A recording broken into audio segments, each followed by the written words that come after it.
Hey ladies and gentlemen, this is at shaman-ra on Steam, known as Dreamtree everywhere else. How's everyone doing today?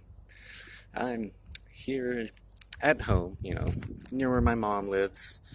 Just show you some graffiti. Not that it's, spectacular graffiti, but I've most definitely seen better graffiti, especially in places like Portland, but Idaho Falls certainly isn't known for having great graffiti, but anyways, I'm not even here to talk about graffiti. It's just some material, I guess. It's something to show. Since there isn't anything else around here to show off, there aren't any interesting cacti or rock formations or anything like that. There's a bunch of potato fields and Mormon buildings. So, now that I am here at home, my tarot card for May definitely came true. I'm definitely experiencing the influences of the moon and being forced to conquer the fear of the things that are mysterious to me. And yes, most certainly did.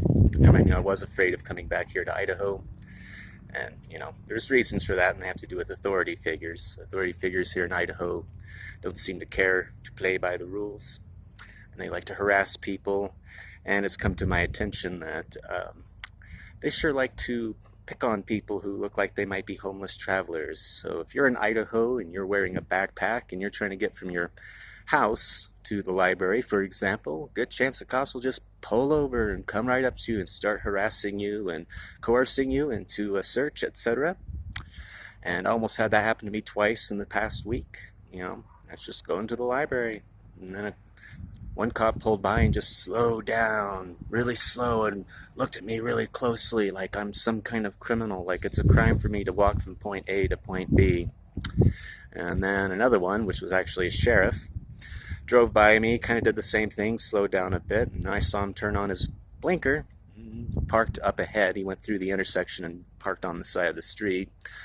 The place where he parked, it was no indication that he was going there for, personal business. It wasn't a police station. It wasn't a courthouse or anything like that. It was a business, and I doubt that person had any business being there. They were probably pulling over because of me, and that's what I assumed. So I went ahead and crossed the street and went the other way. I took the long way home, but why should I have to live in this fear? Why should I have to live in fear that some random quote-unquote authority figure is just going to pick on me for no reason?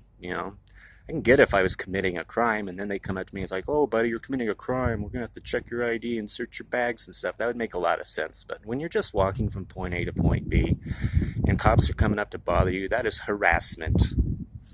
And I wish there was a way for all the victims of this harassment, and I'm sure it's quite common because I've heard about it on the news.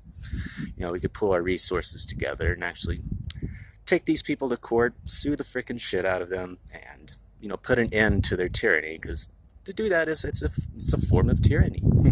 We're not supposed to have that in a democracy, are we? Yet our democracy is just ripe with very small forms of tyranny here and there, whether it's the police or you answering to your boss.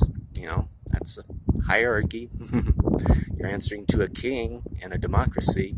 So, that's what I wanted to talk about today. Just, I have to deal with this every day now, so I'm looking to solutions to get my laptop from point A to point B that doesn't involve wearing a backpack, so I'll be profiled as some kind of homeless traveler or terrorist or whatever the heck they think I might be. Anyways, hope you're all doing okay. I'm doing okay, technically, and see you next time, guys.